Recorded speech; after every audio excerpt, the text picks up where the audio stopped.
आज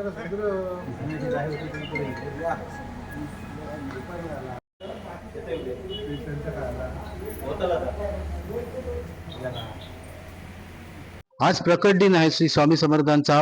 हा सर्वत्र मोठ्या उत्साहामध्ये साजरा केला जात आहे. स्वामी भक्त आपापल्या ठिकाणी ज्या ज्या ठिकाणी मठ असतील त्या त्या ठिकाणी जाऊन स्वामींचं दर्शन घेत आहेत आणि या दर्शन घेऊन या ठिकाणी मनोभावी त्यांची पूजा करतायत. आपण पोहोचलो आहोत श्री स्वामी समर्थ उपासना धाम कलमठ या ठिकाणी पोहोचलो आहोत. आपण जाणून घेऊया तेथील जे प्रमुख आहेत त्यांच्याकडून की कशा पद्धतीने आज हा प्रकट दिन या ठिकाणी साजरा झाला. साधारण आता 96 सालामध्ये या मंदिराची निर्मिती झालेली आहे. पण त्याच्यानंतर 9 वर्ष साधारण 9 वर्ष आमची मंदिरात काय सुधारणा झाली नव्हती. पण त्यानंतर नुसत्या माळेच्या नामस्मरण करणार माझ्याकडे काहीही नाही आहे, करून घ्यायचं असेल तर तुम्ही करून घ्या, अशा पद्धतीने आमचे जेव्हा गुरु निर्वाण झाले अण्णा महाराज कुलकर्णी वाई पंढरपूर, तर ते झाल्यानंतर मला प्रश्न पडला की आता काय करू.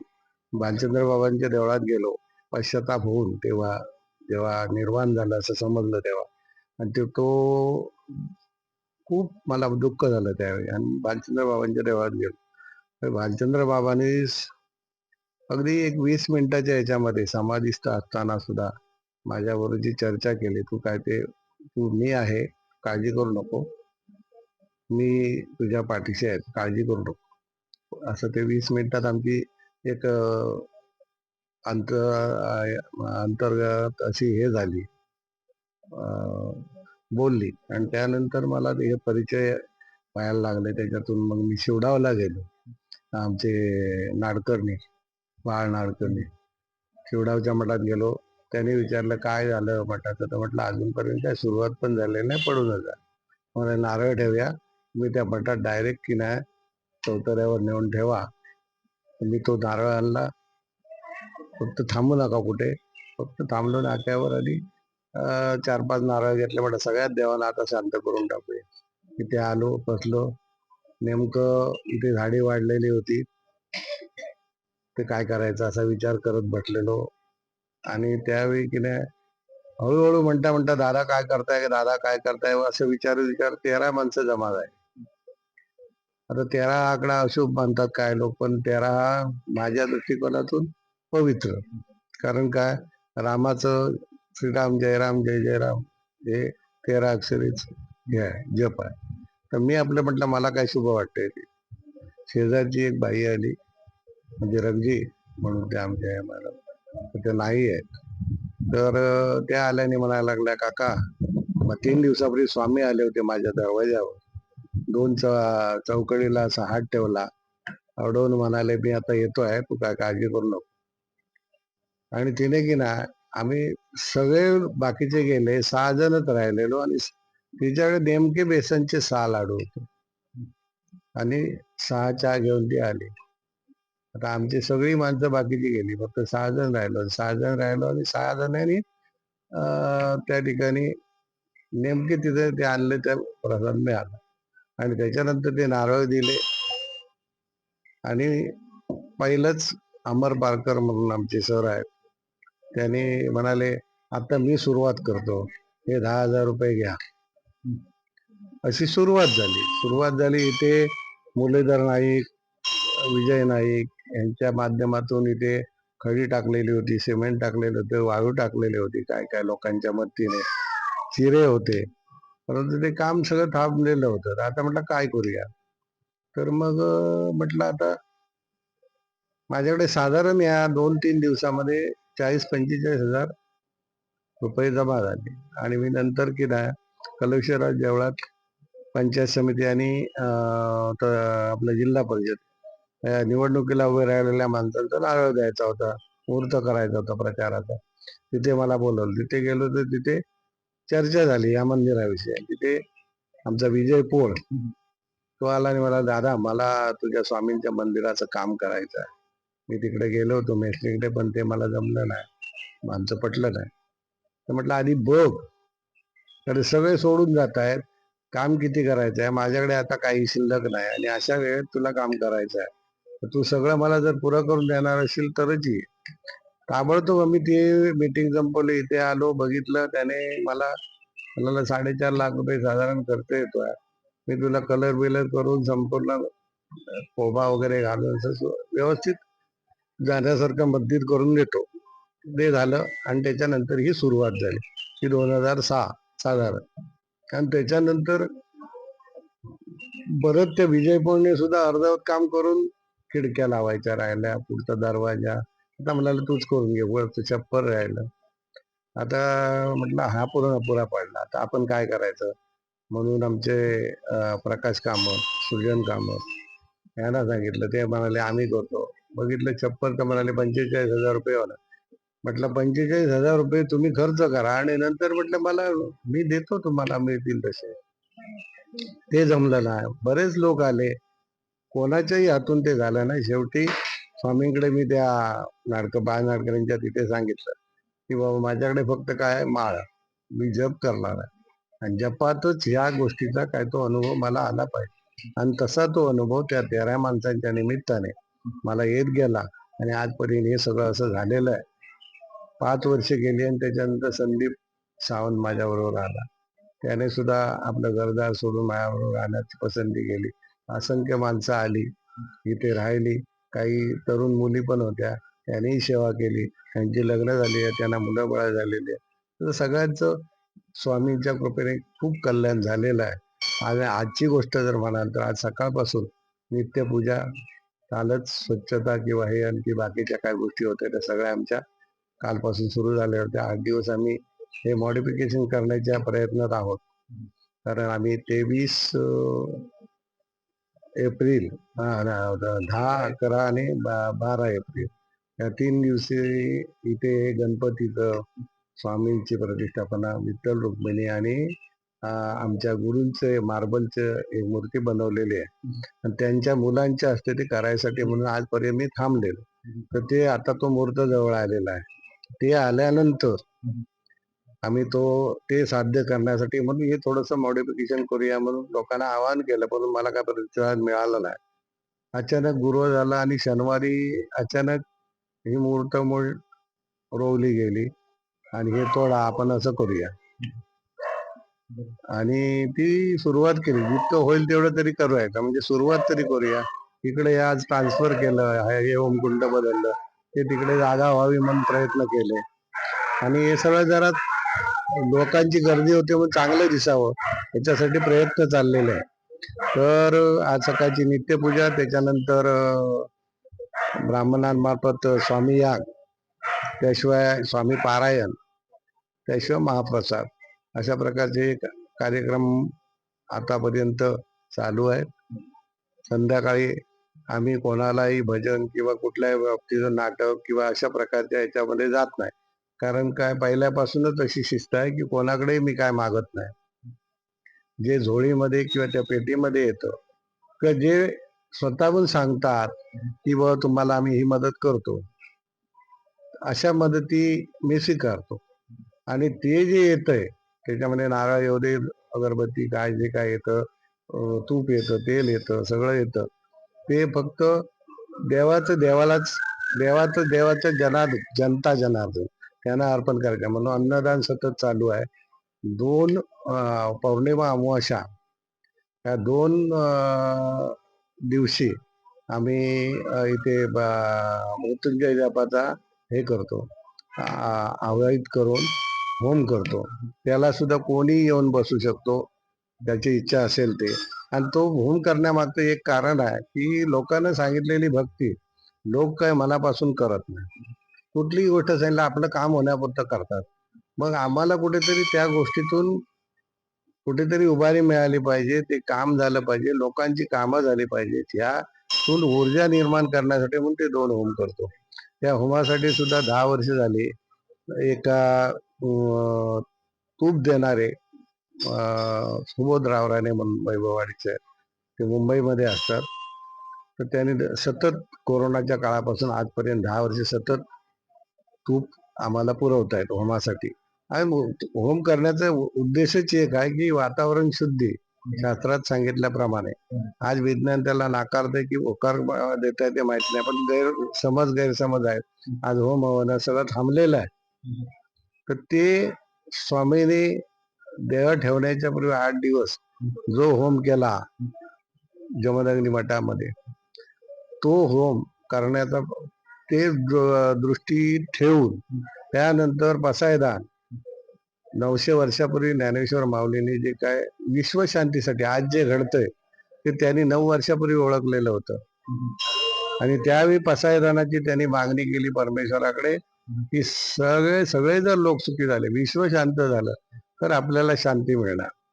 आणि त्या उद्देशाने आम्ही दररोजचं पसायदान, मृत्युंजय जप, दररोज 1.5 तास आमची सेवा असते, ग्रंथ वाचन वगैरे सतत अविरत हे चालू आहे. हे काम कधी बंद पडलेलं नाही, खंड कधी पडलेला नाही. आणि तीच ऊर्जा इथे निर्माण झालेली आहे. आता तुम्ही आल्यानंतर तुम्हाला काय अनुभव आल्याचं माहिती नाही, पण आज सकाळीच एक विषाच्या बाधा झालेली मुलगी इथे आणून टाकली, दमान्यांची होती. पण त्या संदीपने त्या दिवशी रात्री पण आलेले होते. आज ती जास्त परत झालं, पण तिचं ते भूत घालवून तिला पाठवलं. अशा प्रकारची पत्रिका बघणं, लोकांच्या संकटामध्ये जास्तीत जास्त त्यांना शाब्दिक बळ देणं. आज लोकांचे व्यवहार चुकतायत, फायनान्शियल बाजू आहे, समज काय आहे, ज्याला त्याला आपण पुढे जावं आणि त्याच्यासाठी काय पण करावं अशा प्रकारचं, आणि फसवणुकीचे धंदे जास्त झाले. आणि अशामध्ये कुठेतरी एक आमचा शब्दाचा आधार लोकांना उपयोग पडतो. त्याच्यातून 170 मुलं जवळजवळ परदेशात गेलेली आहेत. आज PhD, आज जवळजवळ रशियाला 6 डॉक्टरसाठी गेलेली आहेत मुलं. आणि जॉर्जिया, ऑस्ट्रेलिया, कतार, दुबई अशा ठिकाणी बरीचशी मुलं गेलेली आहेत. आणि ती शिकागो पासून त्या लोकांनी आज चांगल्या प्रकारे आपला त्या ठिकाणी आपल्या धर्माचा प्रचार आणि एक साधक बाधक एक आपली संस्कृती ते जपतायत तिथे. ही एक आनंदाची बाहेर. ज्यांना मुलं झाली नाही, 17 वर्षापर्यंत मुलं झाली नाही, असे लोक संपर्कात आल्यानंतर त्यांच्या स्वामींच्या कृपेने त्यांचा जो काही प्रश्न होता तो निवारण करण्यासाठी अशी 135 ते 45 मुलांची लिस्ट आमच्याकडे आहे. काय नाही झाली ते आम्हाला काय माहिती नाही.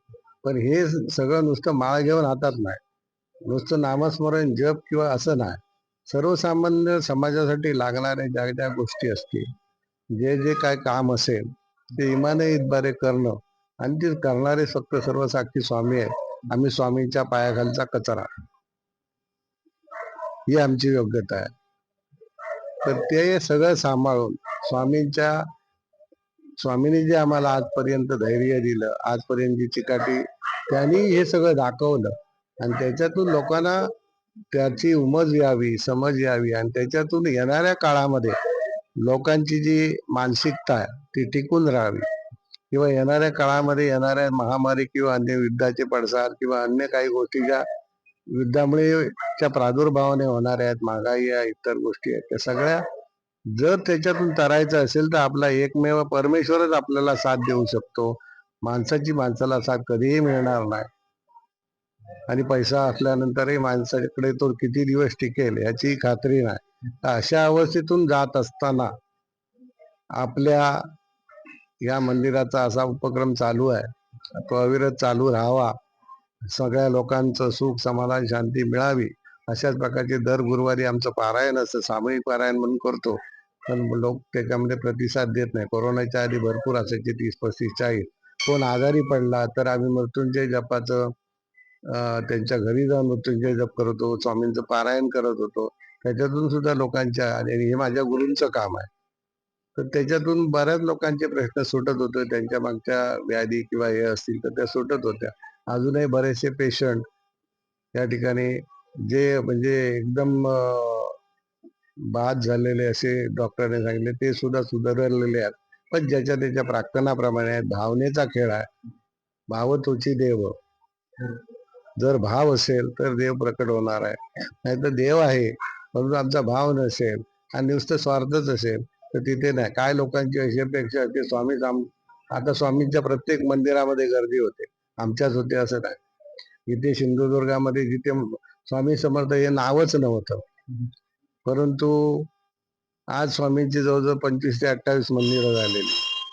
अशा प्रकारचं हे काम चाललेलं असताना स्वामी कुठेच कमी पडणार नाही, कारण ते जगत उद्धारक आहेत, जगत बंधू आहेत, जग निर्माण करणारे आहेत, नाश करणारे पण आहेत. तर त्यांना कुठल्याच गोष्टीचं असं अनुकूलता नाही. आणि अशा एका ईश्वराच्या आमच्या गुरूंच्या माध्यमातून त्यांच्या आम्ही पाय पकडल्यानंतर जे यश आलेलं आहे, त्या यशाला कुठलीच किंमत आम्ही मोजू शकत नाही. आम्ही आज आहोत, उद्या आहोत, नसू, परंतु हे काम अविरत चाललं पाहिजे या उद्देशाने सर्व लोकांना आव्हान आहे की उपासना धाम ठेवण्यामागे हेतू एकच आहे की उपासना करा. चांगल्या प्रकारची भक्ती म्हणजे नुसतं काय सततच माळ घेऊन बसलं पाहिजे असं नाही, पण उपासना करत जर राहिला तर हळूहळू ती सवय लागेल. सवय लागल्यानंतर हळूहळू तुमचं एक आधारवड म्हणून स्वामींचं नाव तुमच्या तोंडी येईल आणि तुमचं विघ्न हरण होईल. तर राजस्थान, छत्तीसगड, आपलं वाराणसी, म्हणजे संपूर्ण ह्या भारतातून सुद्धा गोरखपूर, लखनगड अशा प्रकारचे जे युपीचे प्रदेश आहेत तिथून सुद्धा माणसं येतात, राजस्थान म्हणून येतात. राजस्थान इकडे जे आहेत कार्यरत त्या लोकांनी सुद्धा आमची मदत घेऊन रामदेव बाबाचं मंदिर बांधलेलं आहे. त्या लोकांनाही अनुभूती येते. ख्रिश्चनांना येते, मुसलमानांना येते, बौद्धांना येते. पण जाती धर्म पंथ ते स्वामींनी पाळलेलं नाही, सोहळं पाळलेलं नाही. त्यामुळे आम्ही सुद्धा त्याच मताचे आहोत. ते जात धर्म पंथ आता मानायचं नाही. पण त्यामुळे आमच्या गुरु हे साधारण शिकलेले सवरलेले ते प्रोफेसर होते. त्यांनी संसार करून परमार्थ कसा साधायचा हे आम्हाला धडा दिला. त्याच पद्धतीने आम्ही पण चाललेलो आहोत. त्याच्यामुळे आमच्या जवळजवळ 178 शाखा त्यांनी स्थापन केलेल्या आहेत. सातारा, सांगली, मिरज. मूळ त्यांचे गुरु निर्मलानंद पटवर्धन मिरज. मिरजला आपले गजानन महाराज हे अण्णा बुवा महाराज म्हणून, आणि सांगलीला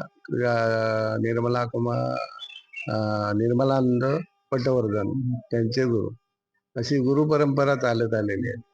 आणि अण्णा महाराजांनी हे जे आज अक्कलकोटात जे अन्नदान होतं ते सुरुवाती 8 माणसं घेऊन त्यांनी तिथे अन्नदान केले औदुंबराच्या झाडाखाली. आणि त्याच्यानंतर त्यांच्या ह्याने आता जन्मेजय भोसलेने याचा तो मोठा प्रकार केला आणि ते आता वाढत गेलेला आहे. त्यांनी सुद्धा स्त्रीने गुरुचरित्र वाचू नये ह्या ज्या काही प्रथा असतात त्या मोडण्याचं काम त्यांनी केलेलं आहे. ते स्वतः कुलकर्णी म्हणजे ब्राह्मणच होते, परंतु त्यांनी जात धर्म पंथ मानलेला नाही. प्रत्येकाच्या घरी जाऊन त्यांना मार्गदर्शन करणं, त्यांच्या दुःखामध्ये सहभाग होणं, आपलं काम करत असताना हे समाजाचं काम करणं, अशा प्रकारच्या गोष्टी त्यांनीच केल्या. आणि तो धडा घेऊन कुठल्या प्रकारच्या मोठमोठ्या माळा किंवा ठराविक ड्रेस कोड वापरून आज जी लोकांची फसवणूक होते आणि ती नंतर कुठेतरी बाहेर येते. आता ते टीव्हीवर वगैरे आपण बातम्या ऐकतो. तर तसं न घडता आपले पाय जमिनीवर राहावे, आपल्या गुरुच्या चरणाशीच आपण राहावं, अशा पद्धतीची माझी इच्छा आहे. आणि ती करतायत, पुढे करतील हा आशावाद बाळगून बऱ्याच ठिकाणचे लोक येतात. आणि हे तुम्हाला आमचा जो कार्यक्रम आहे 10, 11, 12चा, त्यावेळी तुम्हाला जर तुम्ही आलात तर त्यावेळी आम्ही त्यांची तुम्हाला भेट घडवून आणू. स्वामी समर्थांच्या भक्तांच्या प्रश्नांचं निवारण होत आहे.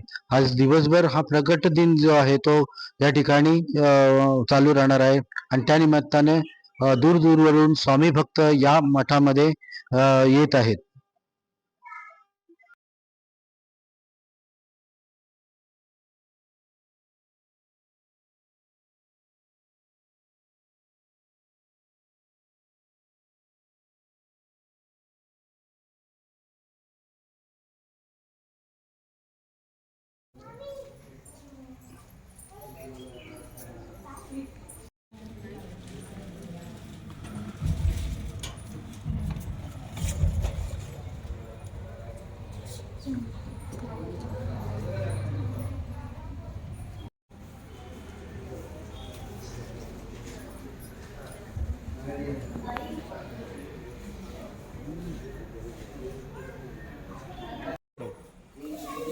ह्यांचं नाव काय?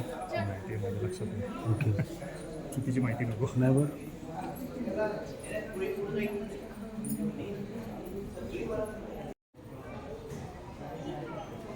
लेंथ